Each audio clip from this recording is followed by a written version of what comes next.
Good evening, everybody, and welcome all of you to the live program number 175 at Orthopedic Principles. Today, our guest of honor is Dr. Dheendhayalan from the Ganga Hospital, Coimbatore, India. Dheendhayalan is the head of the trauma services at Ganga Hospital, Coimbatore. He's been the past president of Tamil Nadu Orthopedic Association and the past editor of the Tamil Nadu Orthopedic Journal. He's been the past AIR Council member as well. He's also the founding member of the APOA trauma section, and he has got several national and international publications to his credit. Today, it's my great honor to introduce you to Dr. Dheendhayalan from Ganga Hospital, Coimbatore, India. Over to you, Dr. Dheendhayalan. Thank you, Gopalan. So it is a pleasure to come over to your program. And then basically I must confess here that it is Ajay Shetty who has been asking me to be with your program, and I'm very happy to be there. And then I hope I make a good presentation for you. So the topic that I have chosen for today is the approach to non-union. This is one of the topics that is of interest to everybody. To know about the non-union, basically we need to understand the common concepts by which the fracture heals. If you all know that the fracture, the way it heals, and then the way it is modulated, then I'm pretty sure that a lot of non-unions can be prevented. So all our postgraduates should definitely know that the phases of the fracture healing. It is in 1989 that Frost proposed 5 stages of fracture healing. So it is the stage of hematoma, stage of granulation tissue, stage of callus formation, stage of modeling, and stage of remodeling. If you broadly take this, and then you can also condense it to inflammatory response phase, a reparative phase, and of course a remodeling phase. So here you can see in a child that is presented over this X-rays, day 1 is the fracture, and then we see around the 4th day or so, then there is a minimal callus that gets formed, and then it gradually becomes into a hard callus, and then slowly it remodels back to its original bone. And that is why the bone healing is actually like a regeneration. It is like a bone regeneration. What has been broken, and then once it is repaired, it comes back to its normal original shape, both by microarchitecture and also by function. In a stage of hematoma, see, like that is the first stage where once it is broken, all the vascular architecture would be ruptured, and then there is a hematoma that is formed around at the fracture site. And this is actually the one that is very responsible for your fracture healing. Initially, there is a vascular cascade, in the sense like you all know that moment there is an arterial injury or any of these vessels injured, first thing that happens is a vasospasm, and then the lot of platelets come into that place and form the platelet plug, and that is a vascular cascade that starts. And moment there are platelet plugs that come in, you get this platelet derived growth factor and transforming growth factor beta, which is very responsible for chemotaxis, angiogenesis, and then the mesenchymal cell activation. On the other hand, there is also a cascade of a cellular cascade. There will be a signaling molecules that are coming from the hematoma, and these cellular cascade that comes, all the neutrophils, mast cells, and the macrophages, everything come in, and then the interleukin 1 and then interleukin 6 gets liberated, which is essentially the one that is going to stimulate your mesenchymal cells. And these mesenchymal cells are the ones that are responsible for later change, like metaplasia happens and then gets converted into a chondrocytes and then the osteoblast, and then the sequence keeps happening. Essentially, this hematoma, if it is lost, for example, in an open fracture situation, you lose this hematoma, and then all the signaling molecules and then the prostaglandin that is coming in is lost. So that is one way that it leads on to a scenario where there is deficiency in the fracture healing. Suppose if there is an extensive soft tissue damage that can happen in a closed fracture situations, like a segmental fracture or a burst fracture, or sometimes in a polytrauma scenario, you would have seen that the entire like lot of bones would have been crumpled. So in those instances, you would have seen that though it can remain as a closed fracture, but still the soft tissues are all lost. These soft tissues are the one that is neighboring the fracture site, or the one that is going to have mesenchymal cells. These mesenchymal cells needs to be incorporated for its future fracture healing. So that is why if there is a lot of damage to this soft tissue, then there can be a problem with the fracture healing. In the initial phases, once there is a hematoma formation, next there is the tissue differentiation that has to take place. The granulation tissue forms and then the connective tissue.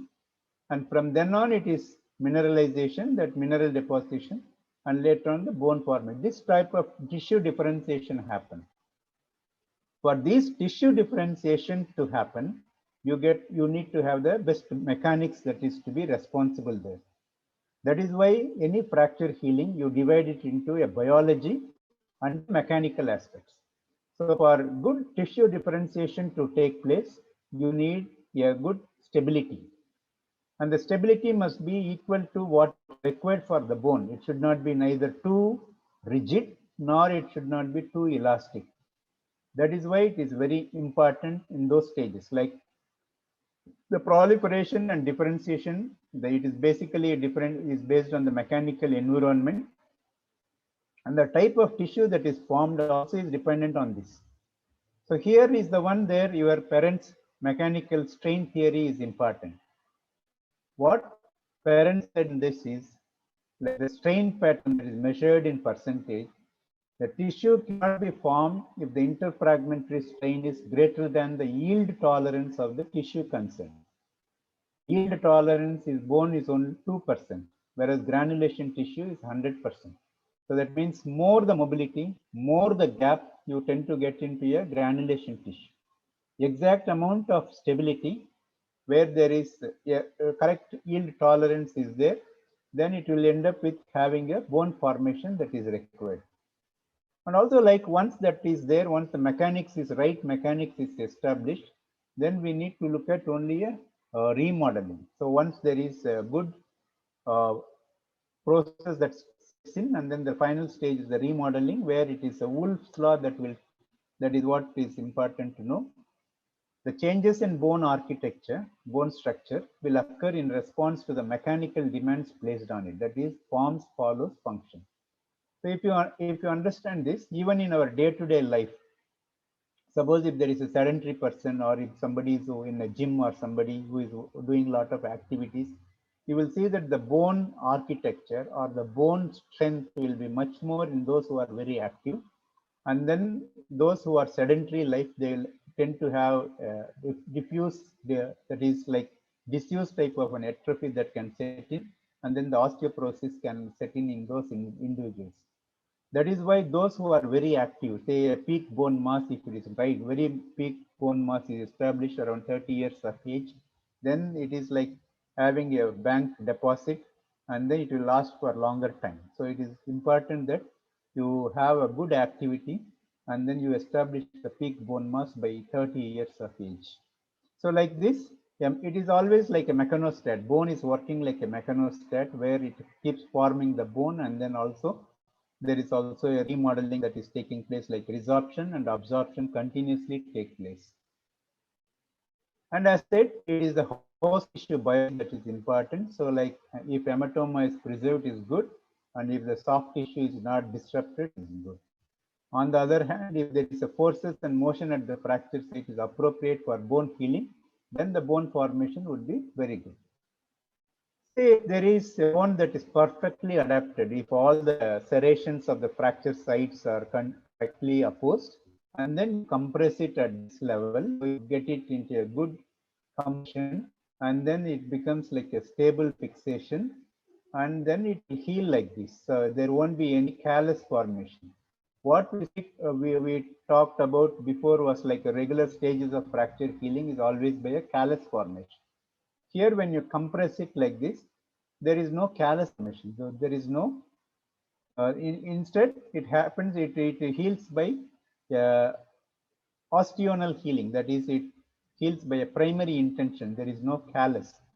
So that happens only because of your this cutting cone phenomenon, where the osteoclasts are laid down in the beginning, and then the osteoblasts lie behind it, and then a osteoid gets formed. You see, the matrix that is liberated by the osteoblast are called the osteoid, and then later it gets mineralized to form a good lamellar compact bone, and that is what you are expecting in it. So in this, so basically, if you know this fracture healing, it is like if you understand that embryonic bone formation, either it is an intramembranous bone formation or endochondral bone formation. In endochondral bone formation, it is from the epiphyse cell plate, the cells keep adding, and then it proliferates, and then it converts into a chondroblast, and later it is into a scenario where it is like this, and then it goes on to form a layer after layer, and then the bone keeps forming from the epiphyse cell plate, so the length of the bone gets increased. Whereas the intramembranous ossification is the one that forms the thickness of the bone. So this cutting phenomenon, and cutting cone phenomenon is nothing but it is the coupling phenomenon that happens between the osteoblast and the osteocyte. What happens in a regular bone is that osteocytes which are lying dormant, and then they keep, once there is a stimulation, electrical stimulation happens because of your activity, and that stimulates the osteocytes, and this stimulation results in formation of this continuous interway, that is two-way mechanism that keeps happening between osteoblast and osteoclast, and then the hormones, everything interact between them, and then the osteoclast gets liberated, and one the osteocyte forms into an osteoclast, and then once the osteoclast start eroding the bone. So osteoclasts, they're always trying to erode the bone. And once it erodes the bone liberates cathepsin and superoxides. And these cathepsin and superoxide are the one that is also going to stimulate your osteoblast.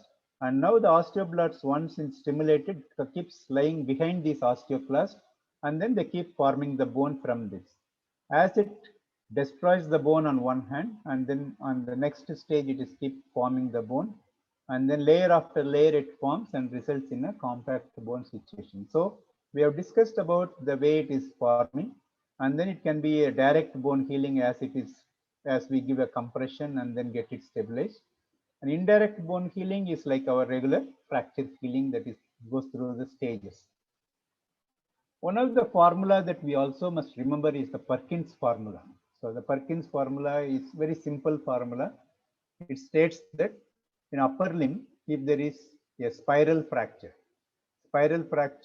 it heals by 3 weeks. That is, union happens in 3 weeks, and it takes twice the time for consolidation. If it is a transverse fracture, it is 2 times more than the spiral fracture. And for lower limb, it is twice the upper limb. So it is one of the simplest formula that you can remember. Yeah, but why there is a difference between a transverse and spiral is that a spiral fracture has got a wide surface area of a contact, and the healing will be more quicker. Whereas a transverse has got a low surface area of contact, so it takes longer time to heal. So if you remember this Perkins formula, then it gives you a fairly clear idea as to what is the appropriate time that each of the fractures can heal. And then you can give some more time for any fractures to heal. So you can also add 2 to 3 months for that. And then you can say that beyond that, it is like is not going to heal. And also, like, if you look at this literature, the problems of healing. So if you remember the Perkin rule, and then you say that after some time it has, you are not seeing a good callus, then you must evaluate what are the problems that are having this healing problem. So it could be because of lack of an osteogenic cells. So that if there is extensive soft tissue injury, or if there is a loss of hematoma like in open fractures, there can be lack of osteogenic cells and signaling molecules. Sometimes the both can be there, and then after a certain stage you will see that it is not forming the bone. The callus is not adequately formed, and this callus that is adequately not formed means there can be a stability issue. For example, if the vascularity is good, if the bone formation capacity is good, stability is not there, then there can be an hypertrophic non-union. That is, bone is trying to form, but it is not bridging completely. Sometimes if there is avascularity and stability is also not good enough, then it can lead on to an atrophic type of a non-union. So what is also important is for this bone to form, there need to be an osteoconductive scaffold. If the bone is together, then it is okay. Or if the bone is not together, you need some amount of a scaffold. So if there is a scaffold, then again there can be a growth of osteogenic potential on top of it and then bridge the bone. So that is why when there is a problem that you are seeing, suppose from this soft callus to hard callus formation, if there is any stop, any of these that doesn't go on to bridge, then it can be termed as a non-union scenario. So this non-union can happen because of the excessive motion or failure in bridging. So that is why there is an issue in this. But if you are asked what is the definition of a disturbed bone healing, so a lot of people, lot of postgraduates have got a confusion as to what is right or what is correct, appropriate in this. A delayed union is something like a failure to consolidate within the normally expected time for a fracture type and location. This is where you must remember the Perkins formula. And also non-union is, so it says that it will be delayed and a fracture has ceased to show any evidence of healing. So it is no longer possible for it to heal. It has completely stopped any healing potential. Pseudoarthrosis is a formation of a false joint where fibrocartilaginous cavity is lined with synovial membrane. So if you look at the orthopedic literature, there is no standard definition. Even today, there is no standard definition. But as postgraduate, one of the best definition you can ever get would be like when a minimum of 9 months has elapsed since injury and the fracture shows no visible progressive signs of healing for 3 consecutive months. That means you are taking an X-ray and then 3 consecutive months, if there is no progress, then you need to think it as a non-union. If a fracture does not even heal after 6 to 8 months, then suppose if there is a bone gap, bone loss is there, then you reduce the time. So 9 months is the time that we told before. Then you reduce the time when there is a bone gap. Then you can reduce your time to 6 to 8 months. It is also important that non-union means cessation of all reparative process in bone healing. So that is why the diagnosis of non-union is important. So history is extremely important. So you need to ask various types of history, like what is the injury mechanism, and then how exactly the treatment went on. A lot of importance must give for the history. And of course, on examination, one of the sine qua non that we say, that is, what is the sign that you need to elicit in a non-union means it is an abnormal mobility. It is an abnormal mobility and patient must be pain-free. Pain-free and abnormal mobility, if you see, then it is like it is a non-union. Of course, serial X-rays, by definition itself, we have said that if there is 3 consecutive X-rays shows that there is no progressive healing, then you need to take it as a non-union. The symptoms are important. Sometimes the patients would be coming in and then they say that, sir, I was all right for some time, and then now the patient, now I am having a lot of pain. So increase in pain, or there is an increase in the limb. These are very important history that you need to ask. And then the functional impairment that he has got right now. So for example, some of them would say that they are not even able to walk. Some of them would say I'm able to walk, but however, there is a lot of weakness, pain increases. And then at night time, we get a lot of unbearable pain after you're walking. So it all means that there is excessive stress at the fracture site. And also you need to ask him what is the functional requirement for him, because when you are treating a non-union, you also need to know what is the requirement he has got while you treat it. The initial velocity of injury is important. If it is a high velocity injury, they all will have a polytrauma. They will have an open fracture. and they will have a excessive, like a segmental fracture or a burst type of fracture. So these are important purely because, as I have already told, the open fracture you lose the hematoma, and then in a soft tissue injury you lose the all the surrounding soft tissue that are very important for giving you the mesenchymal cells that is important in your fracture healing. And also the initial treatment, sometimes a biological fixation is good, then you know that they have not disturbed the hematoma and things like that. Whereas if it is an open fracture and sorry open surgery, then they may end up having to remove the hematoma. They might have stripped the soft tissue. It is all results in like a decrease in the vascularity over that fracture site, and then it can result in non-union. Comorbidities are important, like for example, diabetes, smoking, alcoholism, they're all important history that you need to take, especially in a Western literature. Nicotine is something that is often discussed, and then they will say that it is one of the major reason for non-union. So you need to ask about those. Medication, like somebody on thyroid medications, all those you need to look in and then ask.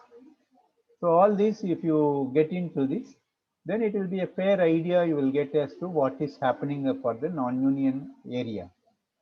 And also if the patient has undergone a fixation, ask them any occult infection was there, like was there any delayed wound healing, wound discharge, or is there any increase and decrease in the swelling that is happening at the fracture site. Sometimes if there is a sudden increase or sudden decrease in the swelling at the fracture site, it indicates to you that there is an inflammatory process or an infective process that is happening around that area. And then it can also indicate to you it is an occult infection also. Ask, take the history of an administration of the antibiotics. Some of the patients can have a late inflammation and late infection. So all this you must ask. Only when you ask these, then your history is complete. And then the examination, you examine the limb segment and also the adjacent joint. Suppose if you examine the limb segment, it gives you a fair idea as to like what is the scar, what is the sinus that is there, where exactly is the sinus, is it going to interfere with your approach later, where your skin incision is going to be. Suppose if there is a warmth, like local warmth and tenderness will indicate to you that definitely there is something new that is going on in that place. And then suppose if the limb stability is checked, if there is an abnormal mobility, and in that abnormal mobility situation, what is important is suppose you just check if it is painful sometimes, then it means that still there is some amount of healing potential is there. Whereas if it is completely painless and if it is an abnormal mobility is there, then you need to take it as it is no longer it is going to heal at all. So it is a perfect non-union. Sometimes if you move it and then they may get complain of pain, so that means it is some sort of delay in healing may be there. And if you know that if the gap is more, of course you need to take it as an abnormal, as like a non-union. But if the gap is very less, very minimal mobility, pain is there, then you need to put it as some sort of a delayed healing. And also look at the condition of the soft tissue. Suppose if the previous scars are important, previous flaps are important, and then the way the flaps have come in, and then for you to put in a plate or a nail or a bone graft, then you need to plan your incision. So when you plan that, then it will also let you know. Suppose if there is adherent scar and then you want to incise that, then patient may end up needing a flap for that cover. So you need to know exactly what type of a skin. Suppose if the mobile skin is there, it is good enough to operate. Suppose if there is an adherent skin, then you may end up having a plastic surgical help. So alignment is important. Deformity you need to check. So many of the times it will be a varus deformity and also internal rotation deformity. You need to get the rotation corrected and also the varus corrected, and then look for the length. Many times if it is too much of limb length discrepancy is there, if it is too short, then you may have to think of using a bone transport or a bone lengthening procedure during treatment of a non-union itself. So all this you need to take into account, and never ever forget a neurovascular examination. Suppose if it is a diabetic and then you are trying to do a correction of the deformity, and if vascularity is an issue, then you might end up having post-operatively a poor flow may be there, and then it will give you a cause for consent. So you need to examine the vascular pattern, and also the neurological examination is important. So of all these, then you make the patient to walk and see the function. See, like from the history point of view, whatever he has told, you must make sure that it is there by your examination. If he was walking, you just see how he is walking. And any non-physiological gait, for example, you know that the gait pattern over a period of time must keep better and better. Some of the times, these patients with non-union they may have a good stance space, but they may have a very where like gait may be like he will be wobbling, he will be having a short limb gait, and then he may not take the uh, stance properly, or the cadence may be an issue. All this you must look in, and then come to a conclusion as to what type of non-union that you are dealing with. See, in this fracture, you can see that there is a varus, and also you see many, all of them will go into little bit of a varus deformity, and also like internal rotation. Lot of these non-unions over a period of time develop an internal rotation. So patients with an internal rotation deformity, they will complain a lot. Suppose if somebody has got an external rotation deformity, they may not complain much. Whereas internal, because every time he takes a step, then he will have to keep little bit wider. The stance will be little wider, or he will have to clear, like it should not hit against the other limb. So he will be trying to avoid it. So his gait itself will change. So that is why all of you must know that in any non-union, always give an importance to internal rotation deformity that the patient develops in all these cases. So you can see that this is a varus. There is also an internal rotation, and also you can see that the bone is completely displaced. And then suddenly, if you will take this, it will appear as though it has united, but it is not united because there is something called callus fracture sign. So you can see that these are all not completely bridged. If you take a CT scan, it will give you a wide gap. So that is why patient has come to you here, because he is not able to walk very well. And this, there is no doubt about it, because here you can see that here it is not completely bridged. Many times even here you will say that there may be some amount of this, but because patient is walking like this, it will appear as though this is united in malunion. But the moment you see this, the such what we call it is a callus fracture sign, then it knows that it is a non-union. And this type of deformity, you need to know how to correct it, because basically all these, the non-union surgery involves correction of deformity, and then length management, and also the rotational management. Like any limb surgery that you do, length, rotation, and axis, these three you must completely get it right even at this stage. And then if there is any discrepancy that has happened in a first surgery, you have to correctly get it done, and then get it going with your non-union situations. In upper limb, sometimes like a humerus, you see, you don't have to be checking an abnormal mobility at all. Moment you ask them to lift, it completely drops off like this, and it gives you that it is in a complete non-union for sure. And then you can see that if the way it is held, then you have a non-union in your hand. And also, of course, you can also check if you have this, you can also check like this, and then you can see that, yeah. So what I was teaching the students was also like when you do an abnormal mobility, and if the patient doesn't wince at all, if the patient doesn't complain at all, and then you do that, then it is a non-union. Non-union. So here again, you see, like when you see these patients, this patient will be walking because he has got a nail inside. And then when he's walking, you can see that he's walking with the short limb gait, and also the stance space is time is reduced, and although the step length also is reduced. It tells you that it is an antalgic as well as a non-physiological gait. That is, this is around 9 months. So I think you have to take it as a non-union. So sometimes you will also think that when there is a comminution, when you take an X-ray, you will see that it might have united, because sometimes the overlap of the fragments will make you feel that it is united. But when you take an X-ray, it will show that it is complete non-union. Each of the individual fragment might not have united. So that is why when there is an issue, like when there is the patient complains of pain continuously in continuous 3 visits, if he has complained to you, then you must make sure that you go in for a CT scan and then confirm it. The other way also you need to look at is you have to define whether it is septic or aseptic. Majority of the time history will let you know whether it is septic or not. And then the previous history of open fractures, fever, local pain and swelling, bone resorption at fracture site, or early loosening of the implant. These are all the evidences for you to say it is a septic.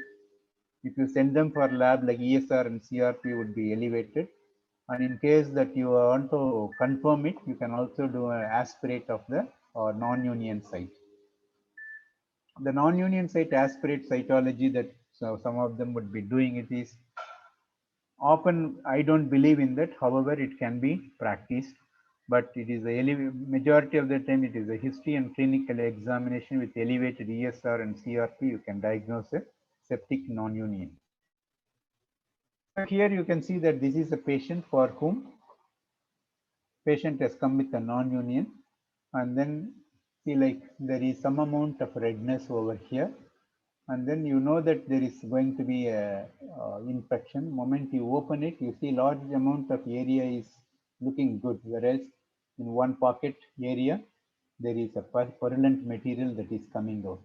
So it is a clear sign. See, like moment you look at any redness or any shiny area, suppose if the patient comes to you after 6 months, you must see that the skin is supple, soft, and then lot of wrinkling must be around. If somebody comes with a shiny skin like this at this time, then it is not because of the deformity, it is because of your underlying inflammation. So you need to think there is an infection around there. And also, like if there was a delayed wound healing, so I'm sure that you will definitely take it as a non-union, sorry, that is infection. And also like sinus, with sinus and then the purulent material coming out, it is a definite sign that it is going to be an infection. So if you take a non-union as such, you have to divide them into based on the site, whether it could be a diaphyseal non-union or a metaphyseal non-union. Suppose if it is metaphyseal non-union, you need to say whether it is intra-articular or extra-articular. And depending upon the callus that has been formed, you can say whether it is hypertrophic or atrophic. And presence of infection will make you as a septic or aseptic type of a non-union. It is one of the best classification you can ever get. It is a Weber and Zech classification. So you can see it has been divided into a hypervascular and avascular, that is viable and non-viable. Hypervascular again is classified as a hypertrophic and oligotrophic. Hypertrophic is the elephant foot and the horse foot type of the non-union. And then the avascular, you have the torsion wedge, comminuted, defect, and then the atrophic type. So this is actually basically all these pictures are depicted here, and then you can go through it and then you can see that the various ways. But what is important for you is to understand that you need to have a clear idea as to what is hypervascular and avascular. Hypervascular, you will always see there is some amount of callus that has been formed, whereas in avascular, you won't see a callus formation at all. So any clinical scenario that comes in, you need to look at all these parameters. Always, any non-union, you must assess based on this. See whether it is stability is there for that patient, whether it is in contact or not, whether you have to deal with the deformity, and then what about the biology in this. So these are the 4 parameters by which you have to understand. So it is, I also call it as CAPS. CAPS means contact and compression, alignment, B is for biology, and S is for stability. So it is easy to remember the mnemonic CAPS, that is C is for contact, and then A, that is a deformity that comes as A, that is alignment, biology, and stability. All the fractures you must assess based on these 4 criteria. In this X-ray, if you look, you can see that it is reasonably stable because you can see that it is a correct appropriate thick nail. And then see from the fracture site, beyond 7.5 centimeter, you need only the one single screw. So it has been stabilized well. The stability is there. So, but the stability can be compromised stability. For example, sometimes you might put a thinner nail, then it could be a compromised stability. And then you can see that whether is any deformity. Here there is no deformity, whereas contact is less. The contact is less. So that is why you have to take it as.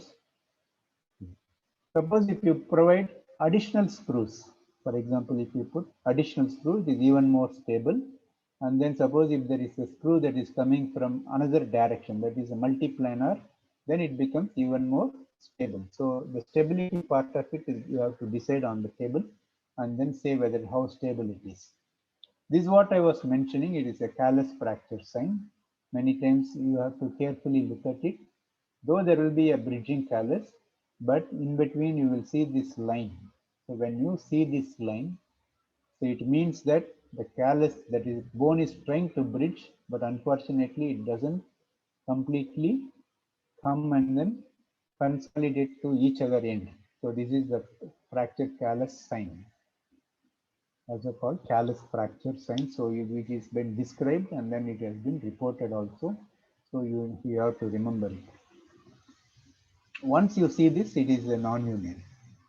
But also when you have a fracture, suppose many times you might not have got the pictures like previous infection, or your lab investigations might not have also given you a criteria. But when you open it, sometimes you will see that the purulent material is coming out. Though it may not be a frank infection, but pocket of small infection you might see. And in those instances, you must not hesitate to go ahead and then clean it nicely. And then you may not put your nail, but you can definitely do a limb reconstruction system. That is external fixator, you can use it. You know that external fixator also is a good fixation. You can give a very stable fixation with this.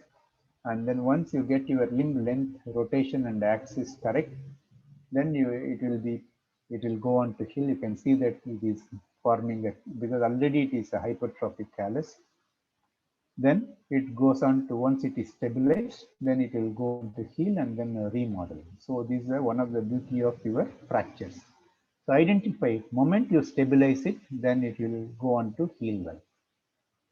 And also, like, lot of description is written about your dynamization. All these fractures, one of the thing also is like dynamization. Many times the screws also will break and then result in auto dynamization. And then once the screw breaks, they causes compression at the fracture site and it will heal. But also you must remember that only 50% of the cases can heal with dynamization. So here you can see that it has been reduced and then they have removed this screw. And once it is removed, it goes on to heal well. Also, a lot of people have a confusion as to where exactly this can be removed. The general principle is that this screw must be removed at the site where it is further away from the fracture site. But here you can see that the distal end was almost probably near the subchondral bone. That is why they removed it on the proximal side. So it has resulted in good healing. So here is a patient for whom you can see that there is a deformity, and also, like, if you take the stability part of it, it is unstable. So gap is there, and then all of them put together, you need to get everything correct. So you have to do an exchange nailing. Once you do an exchange nailing, you are increasing the diameter of the nail. Once you increase the diameter of the nail, it becomes like like a original K nail. If you do that, it gives you a 3-point fixation and it is a good enough. And also when you add a locking bolts, then it becomes rotationally stable as well. And then add a bone graft, that is biology is enhanced. And then once you do that, it will go on to heal well. And also deformity that you are having, you must correct the deformity. And then once the deformity is corrected, get everything perfect, like alignment, and also the contact you must establish, and then enhance the biology, and this you always remember caps. And once you do all of them perfectly, then it will go on to heal well. And you can see that the function also is established perfectly always. So this is, you can see that in a situations where you have a wide medullary canal and also the nail that you put in, and especially in a situations where it is the medullary canal diameter is changing, a distal third femur or a proximal tibia or a distal tibia, sometimes it is a good idea that you also add an augmentation plate. Once you add an augmentation plate, it is completely rotationally stable, and it is giving a better compression and contact, and then the stability part of it, everything is taken care of with that. And then once you do that, augmentation plate has been reported that lot of series have given 100% result. A simple algorithm to avoid and treat a non-union interlock nail is like preoperative planning is extremely important. And then the proper surgical technique. Proper surgical technique, what I mean is, every non-union you have to think that, is it going to be all right only with exchange nailing? First question you must answer. An exchange nailing will work only in a hypertrophic non-union. Suppose in all other categories where there is a wide medullary canal, or in a situation where the medullary canal diameter changes, like in a distal third femur or proximal third tibia, distal third tibia, wherever there is a medullary canal diameter that changes, augmentation plate is a very good option. And also, like, you must think that post-operative rehabilitation is an important area that you need to give a thought process into it. So do not be over ambitious. Always instruct the patient to take care of very well. First 6 weeks, make them into just like a non-weight bearing or just touch weight bearing. But beyond that, depending upon the bone healing, you can make them to progressive weight bearing, and then make them heal. So this is the way you need to look at your non-unions. In upper limbs, so I'm just taking the humerus here. So you can see this is the 40-year-old male. It is 16 months after initial surgery. You can see that the nail, but actually in a humerus, nail is one of the things which has resulted in a lot of non-unions. So you have to be very careful. If you do it very nicely, then yes, it might. But a lot of non-unions have been reported with nail situation. So what is important is you remove the nail, get a good compression, so contact, and then enhance the biology by adding a bone graft and give a good stability. See, for example, if you give four screws with 8 cortical purchases on either side of the fracture site, it is one of the best type of fixation you can give. Of course, 6 cortical purchase also sometimes sufficient. That is, you have to base it on the clinical example that you have. Sometimes you may not be able to put screws because the previous screw would have made such a bone damage that you may not be able to pass the screws. So it may be going through the previous hole itself. So you have to be careful. So, but the large principle by which you can achieve a very good healing is, always remember that you have to establish good contact. That is, you have to give a very good compression. Muller's compression device is an excellent compression device that you can use it in all the non-unions. And once you use it, then it gives you a very good compression. And then, of course, alignment is extremely important. Make sure both AP and lateral view, the alignment is perfectly maintained. Rotation has been taken care of. And then enhance the biology with your bone graft. If you do all this, then they all go on to heal well, and then they achieve good function. So all the assessment that is done for any non-union is based on these basic things. Once you know that this has to be done, and you all do that perfectly by stabilization and enhance the biology, and if it is a septic, then you need to look at eradication of infection as the first principle.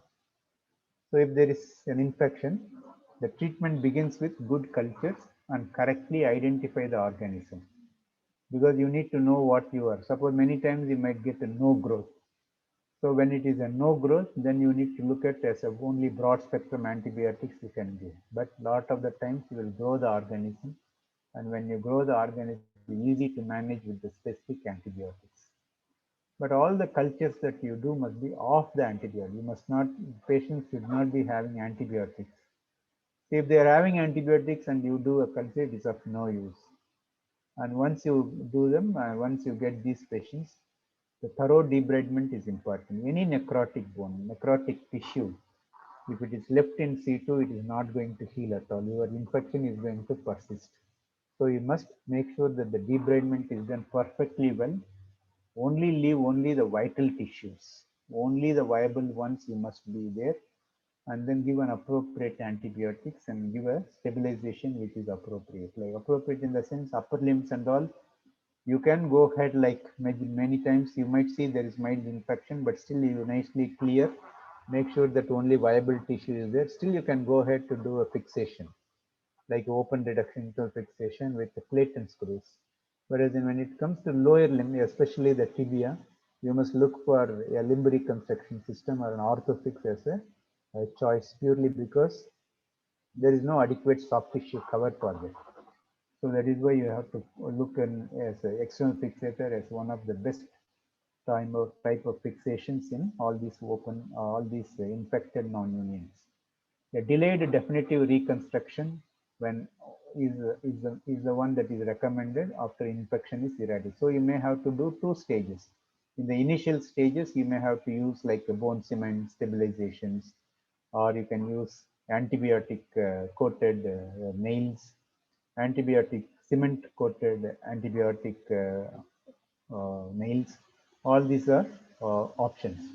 You can also use your stimulant or antibiotic cement there as a spacer, and then you can do a masculate technique. All these are options that you need to remember. But one of the ways by which you can definitely do eradication of the organisms infection is by resection and transport. You just resect the bone and then make sure that area is completely necrotic bone is removed, then it will be all right. So you will see that it will be, you can do a transport, and then once it is done, it can be go on to heal well, and then secondary fixation also can be done, and then they get a good function.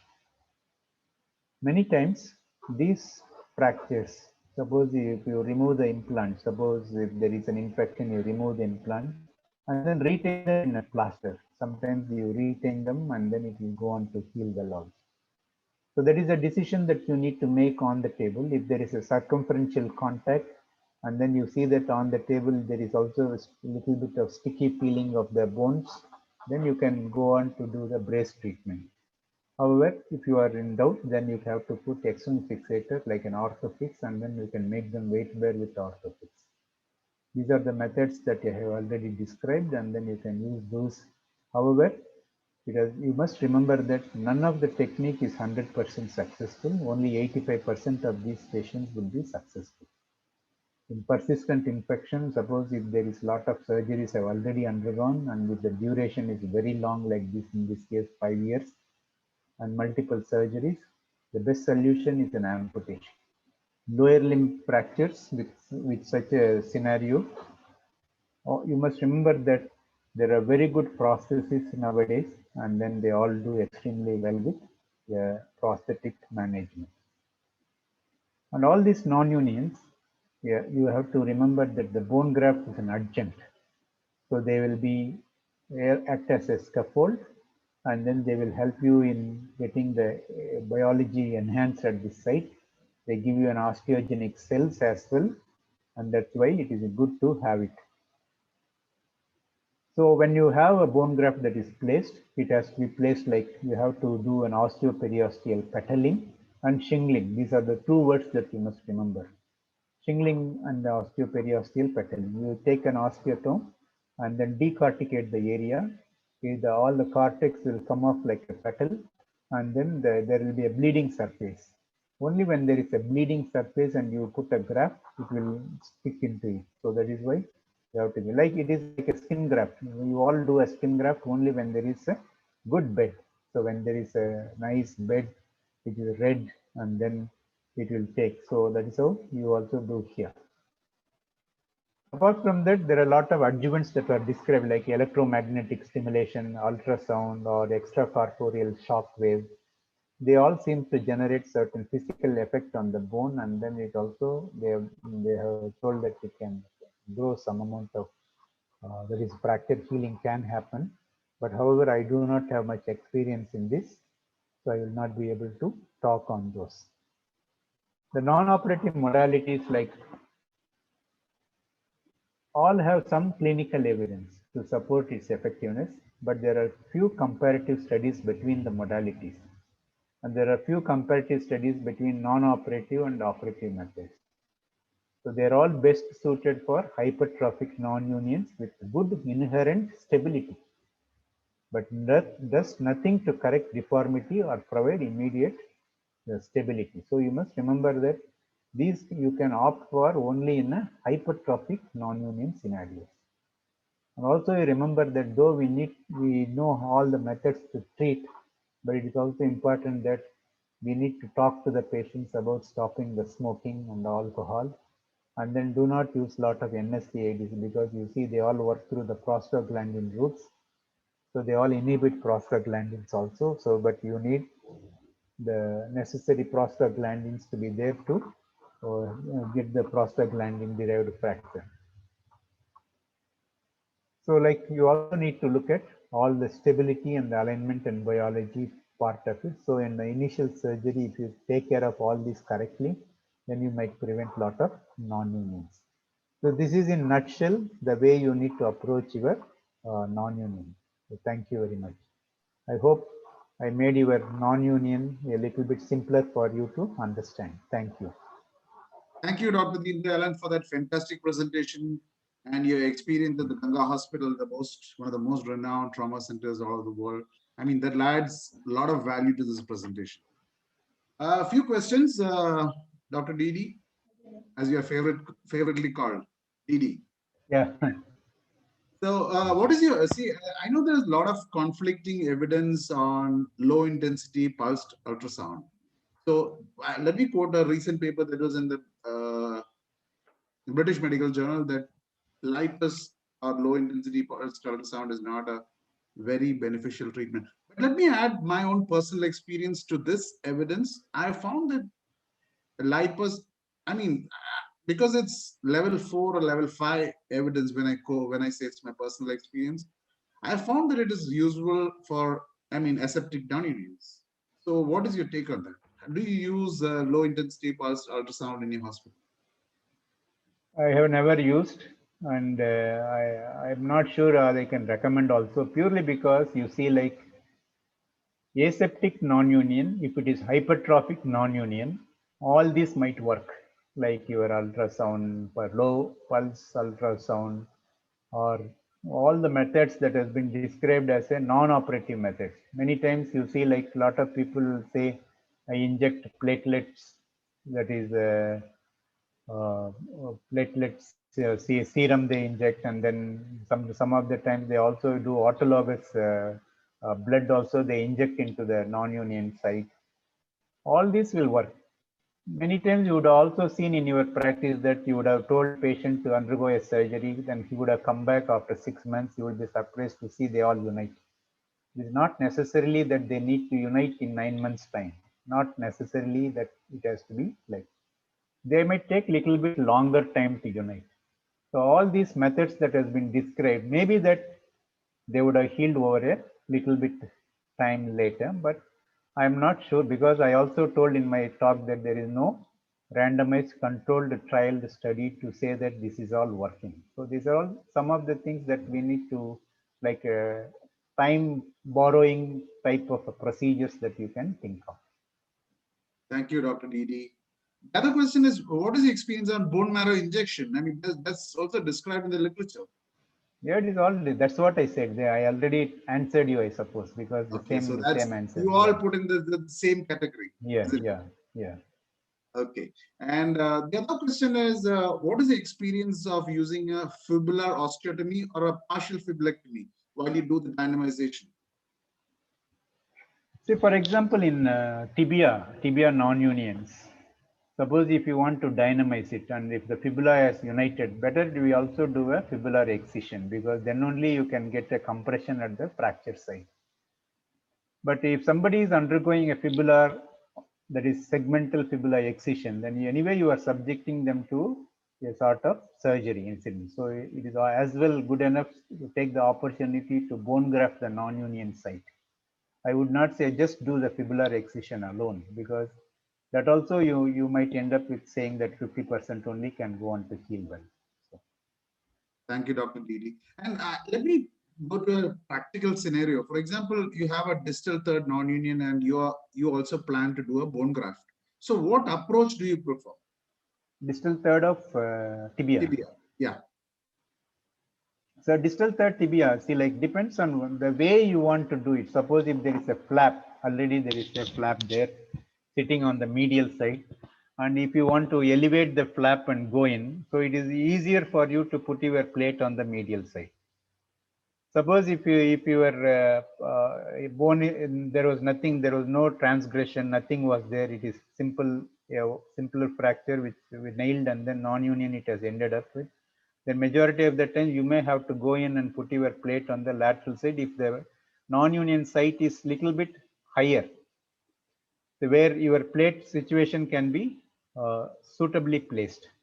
Whereas if it is very distal, then you may not be able to put a lateral plate. You may have to go only on the medial side. In those scenarios, maybe you have to look at anterolateral plate. That is the locking plates that are available. Anterolateral locking plate is a good enough, because many times when you do a non-union surgery with a medial placement of the plate, it can end up with skin necrosis. So that you need to be worried about it. So preferably, I would say that in a scenario like that, whether you want to ask, maybe an anterolateral plate is a better option, little bit higher lateral plate. If there is a situation, there is a flap where you can nicely elevate it and then have a very big space for you to suture it back in position, medial plate. Dr. Didi, what is the experience on using a posterior plate? There's a couple of papers that have been published in JOT that have looked at the posterior plating of the tibia, especially on non-unions. Distal third. I have done one case only now, posterior plating, not many. That one case was also purely because I could go anteriorly. Anteriorly, there was a puckered skin. And then if I ever go in, and then I need to call in our plastic surgeons. That is why what I said is, okay, so many times your financial situations also take into account. So you can't call a plastic surgeon in those scenarios. Then it is best solution is to go from behind, and then go from behind, so you don't have to involve any of the plastic surgeons. Your skin, you nicely go in there, you can do all whatever required, because posterior also it's a flat surface. When you put a plate, short plate also you can use 6-soled plate, then it will give you a good reduction also. Alignment deformity also will be perfect, because it's a flat surface, and your plate also will exactly sit nicely well. But only thing is, like when you are exposing it, your fibula will always be disturbing for you. With Homans, you can't put it and then retract it like that. So you have to be a bit careful, but however, you can do that. But it is tricky, little tricky. We cannot suggest for everybody to go in and do from the posterior side. And do you have any experience in using the reamer irrigator aspirator system? There's a lot of talk on the RIA for harvesting bone grafts. Do you have that in your hospital? No, we don't have it in our hospital, so I don't use it, because we also have an allograft. See, like in a situation where we need lot of bone grafts, see, the RIA is good for, say, masculine technique that you are doing. You need lot of bone grafts that you need to collect, then you get lot of bone grafts by RIA. Otherwise, we have an allograft, bone bank is there, so we take lot of bone grafts from that, and then autografts and allografts, and you mix it, you get a lot, quantity is more. So we manage like that. We don't have a RIA system in our hospital. And for the benefit of our viewers, can you suggest some tips for a good antibiotic coated nail? How do you go about some good tips and tricks? Antibiotic coated nails I don't use. Oh, you I don't, don't. I mean, not, I mean, cemented, antibiotic loaded cement nail. That's what I meant. Hmm. See, like you can prepare it in your table also. So like you can use your K nail and then nicely put your cement and then you load it into it, and also you have to thin it. But actually there are instruments or the wooden plaques, wooden plates are been made where you get a nice diameter, 10 diameter plates are there, and you just keep your nail and then put a cement and then fold it. So there are some of the companies have made like that also. But honestly speaking, in our setup and scenario, I have not made any, I have not prepared any of the cement nails. Purely because in our scenario, when I get a infection, when I get an infection, our policy has been like we need to take away all the non-vital tissues. We are aggressive in doing it, and then I go in for either a transport, resection and transport as one of the procedure, or we go for a microvascular fibula. So that is why we don't use much of masculae, or we don't use these antibiotic coated nails and things like that. In fact, I have removed a lot of antibiotic coated nails than I have put it in. So, Okay, so that's great news. I mean, that's yeah. going to benefit a lot of people because your words are going to be very effective, and that's going to spread to people around the world. No, I, because you see, like the antibiotic coated nail is sometimes is a boon, because if you don't have support, you don't have a microvascular support or something like that, where you want to conserve a lot of bone and then see whether it works.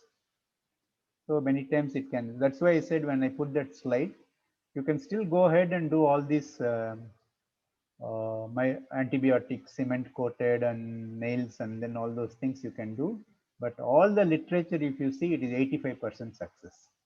You cannot take it beyond that. That is why if you want to take it beyond, then you need to have your teamwork in place. So and Dr. Didi, don't you think that's because you're working in a level one trauma center, one of the best centers in the world, that you can have that option? But people around the world who are working at lesser hospital, district general hospitals. So do you think that they could still go away with the no. antibiotic? Antibiotic cement is actually a big boon. So you have to know that. What I'm telling is, in a scenario where you don't have these facilities, you will still need to conserve it, and then this is one of the techniques. So 85% patients still it works. The other 15% only will you need to do. So it is not like you should not abandon this procedure. You have to do that. In case you think that your antibiotic cement coated things are failing, then you don't keep repeating it. You just have to think it needs something more. Okay, Dr. Didi. I think that's all the questions that we have for today. Thank you for this fantastic lecture. It was very, very enlightening and a lot of new information and new insight into this wonderful and very, very common topic. Thank you, Dr. Didi. Thank you, thank you, thank you very Thank much. you very much. Oh, Bye. bye.